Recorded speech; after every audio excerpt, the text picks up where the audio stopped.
Once upon a time in the city of Paris, a young man lived in the bell tower of the Notre Cathedral. He was strong enough to ring the church bells. He was also very gentle, gentle enough to hold small birds in his hands. His only friends were the gargoyles.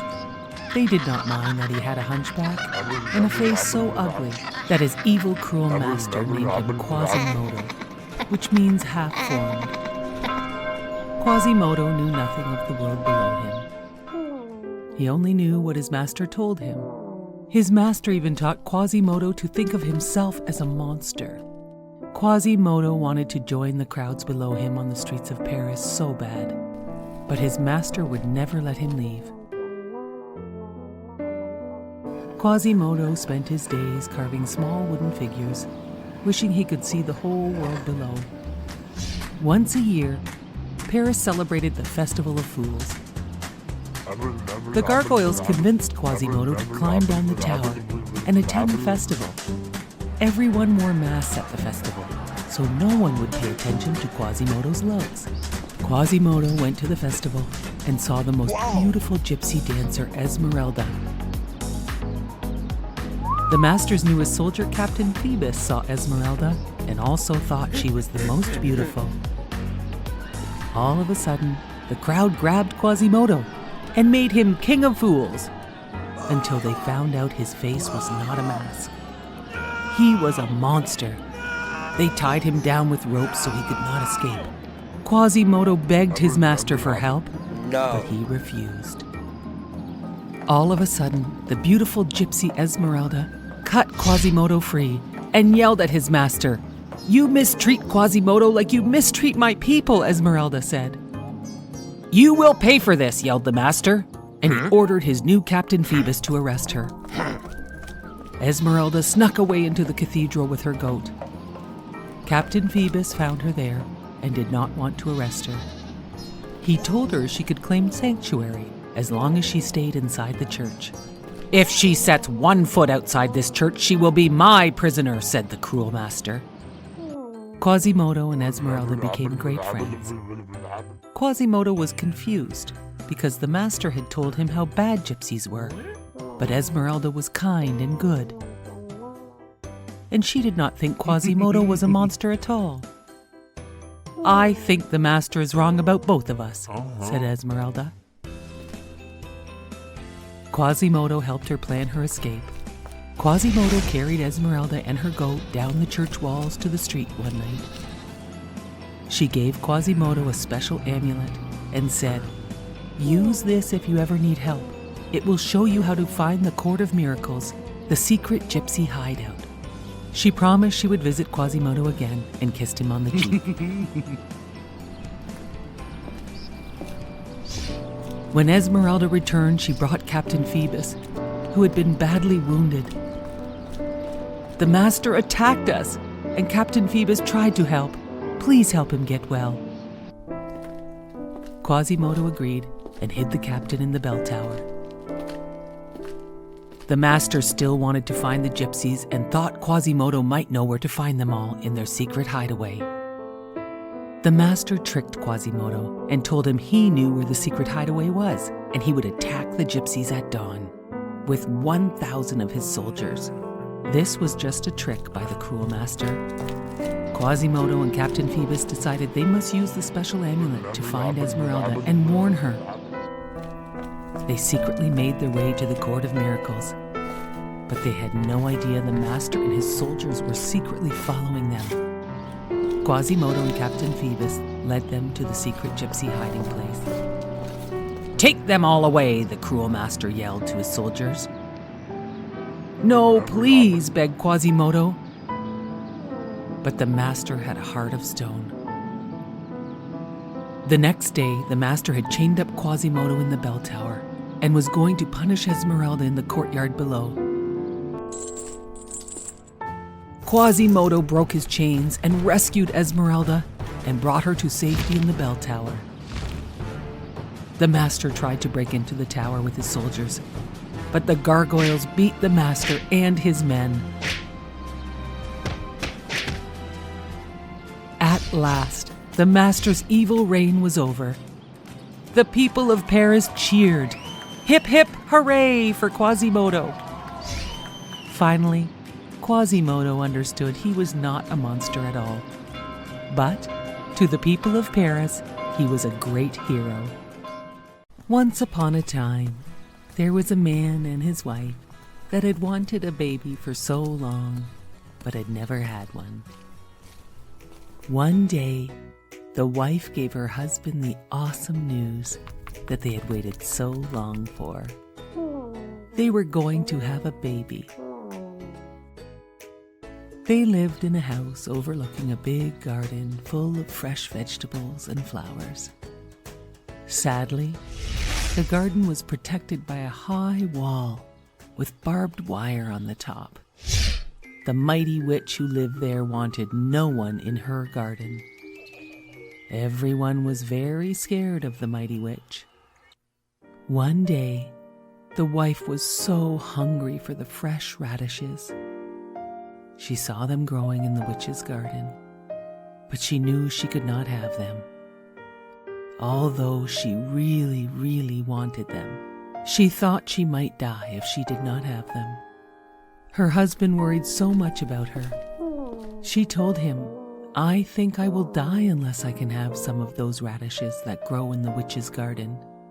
Her husband waited for nightfall so he could climb over the wall to get her some of the witch's radishes.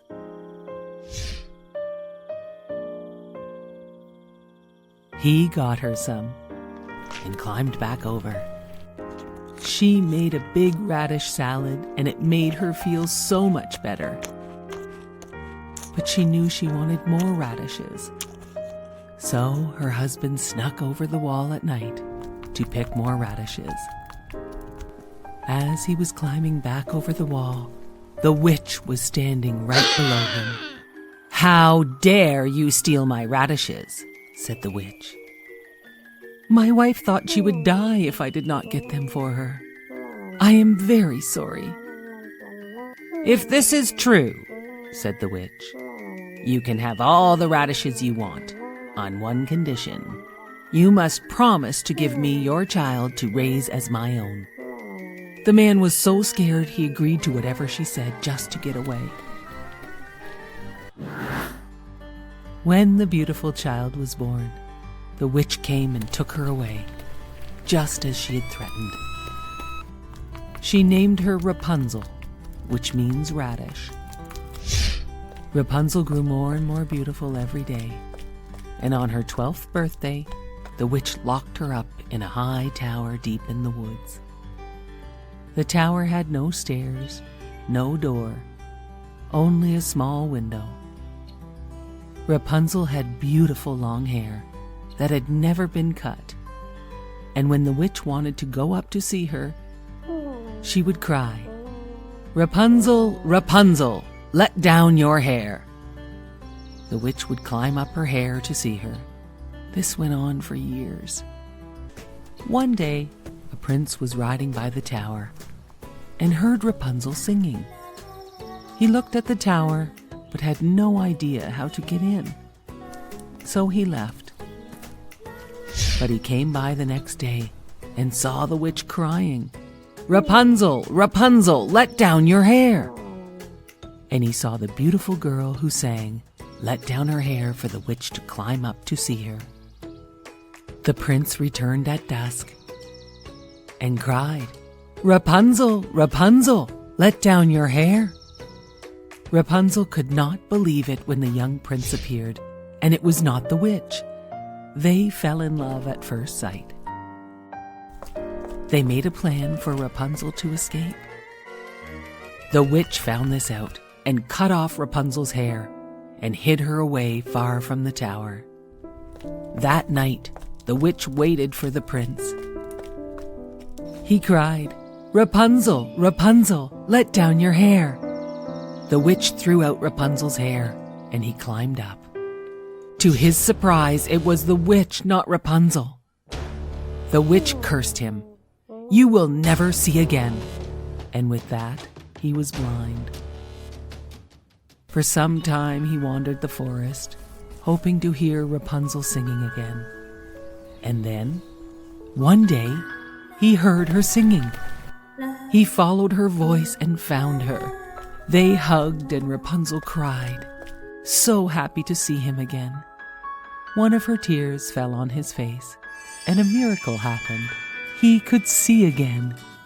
"Oh, I am so happy to see you again," said the prince. And then another miracle happened. Rapunzel's beautiful hair grew back, as long and shiny as it had been. The prince took Rapunzel to his kingdom far away from the witch, where they lived happily ever after. Long ago, in a small village, a woodcarver named Geppetto made a wooden puppet.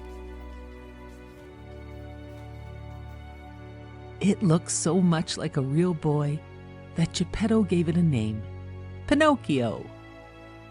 The old man was so happy, he showed the puppet to his cat Figaro and his goldfish Cleo. As Geppetto showed his puppet to his dear pets, a small cricket named Jiminy Cricket snuck into Geppetto's house to have a warm night's sleep.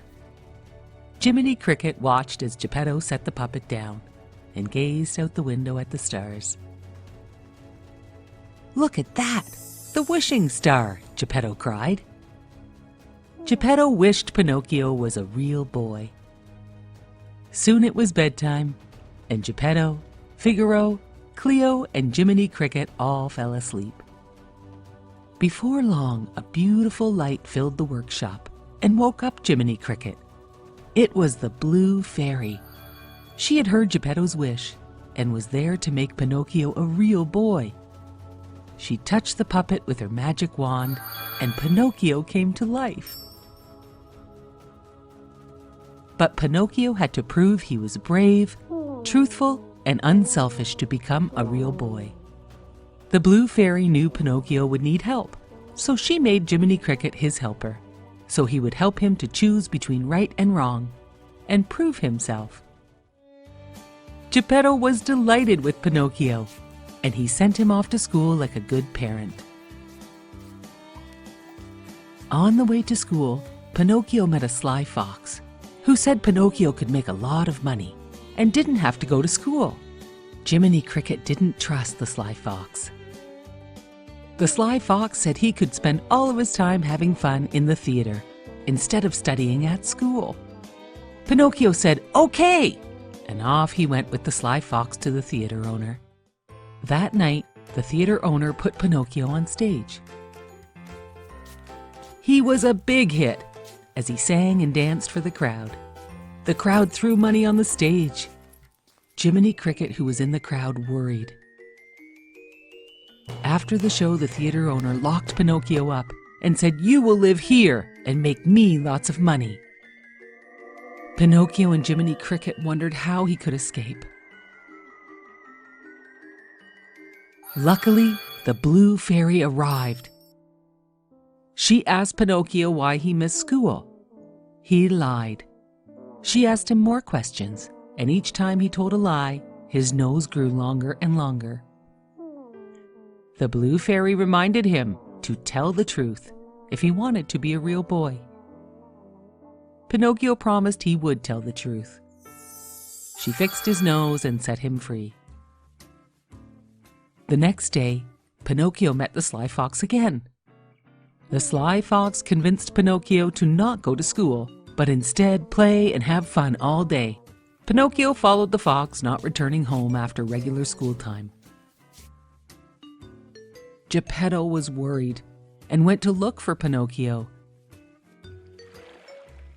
Geppetto sailed his boat to search for Pinocchio, and he was swallowed up by a huge whale. When Pinocchio returned home from playing all day, he found this out, and he knew he must save Geppetto. Pinocchio and Jiminy Cricket found the huge whale, and they teased him with the fish. The whale grabbed the fish, the pole, Pinocchio, and Jiminy Cricket, and they were all swallowed into his belly. They found Geppetto in the whale's belly too. They must find a way to escape from the whale. They decided they would make the whale sneeze, and they would all escape when the whale opened his mouth. It worked. But when the whale saw them in the water, he thrashed around, knocking everyone about. Pinocchio had to grab Geppetto to save him. After a while, the water settled down and Geppetto and Jiminy Cricket awoke on the beach. They found Pinocchio lying lifeless on the rocks. Geppetto was heartbroken, and he carried his son home in his arms, convinced he had lost Pinocchio forever. Back in the workshop, Geppetto and Jiminy Cricket cried, and then all of a sudden, the blue fairy appeared. She touched her wand on Pinocchio and said, "Awake!" Pinocchio awoke, and the blue fairy said, "By saving Geppetto, you have proven yourself to be brave, truthful, and unselfish." "I am a real boy!" shouted Pinocchio. Pinocchio, Geppetto, Jiminy Cricket, and all the pets celebrated and danced as Geppetto's wish had come true. Pinocchio was a real boy. Simba the lion carried a heavy burden for such a young lion, as he thought he was responsible for the death of his father.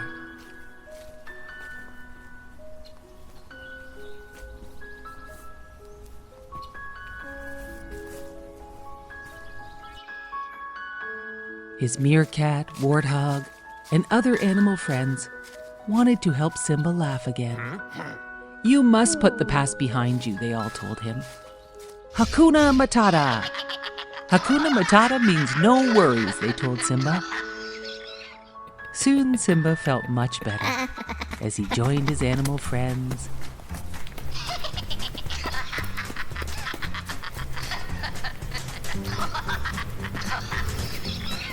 Swimming in the river and enjoying nice long days.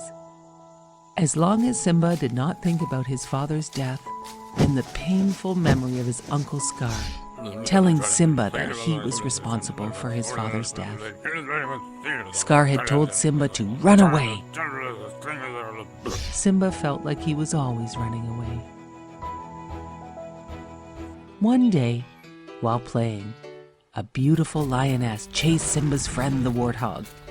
She wanted to eat him. The warthog was very scared. Simba saved his warthog friend and then realized the lioness was his old best friend from childhood, Nala. Simba had run away from his pride land so long ago. Nala and all the lions and all the other animals missed him very much, and she told them they needed Simba to save them from Scar and the hyenas. They were destroying the pride lands. "Please come home," asked Nala. "You are our only hope." Simba was not yet ready to return, and he sat and talked to Nala all night, and they kissed and had a private embrace. "You can't change the past. It's all my fault," said Simba as he walked away from Nala. Close by, a wise baboon called out to Simba. "You're Mufasa's son," he reminded Simba. "He lives in you," said the old baboon, and he reminded Simba of that. The baboon led Simba to a pool of water and told him to stare hard at his reflection. Suddenly, the clouds parted and the water changed shape, and Simba saw his father, Mufasa. "Remember who you are," Mufasa said from the stars. "You are my son and the one true king." Simba was afraid of what he knew he must do. The baboon all of a sudden hit Simba with a stick. "Why did you do that? It hurt," asked Simba. "Doesn't matter. It's in the past," said the baboon as he tried to hit Simba again. Simba ducked, avoiding the hit. "See," said the baboon, "the past can hurt, but you can either learn from it or run away." Simba understood this lesson and decided to return to his father's land, to save it from the hyenas and challenge his Uncle Scar. "I must fight for this, or who will?" "We will," answered Nala, the warthog, baboon, and meerkat. "We are with you until the end." They followed Simba to the Pride Lands and fought a big battle with the hyenas.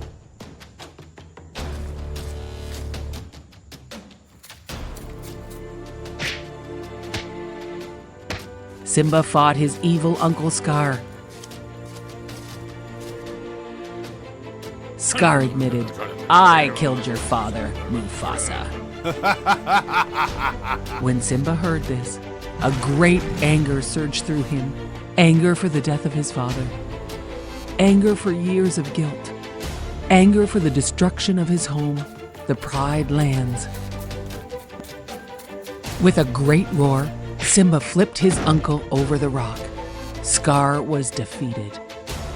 Simba roared and finally claimed his rightful place as king.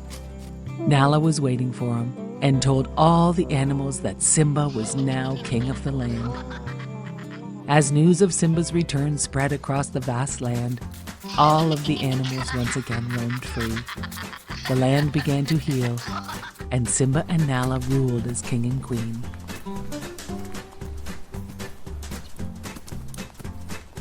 Simba and Nala started their own family and lived happily ever after.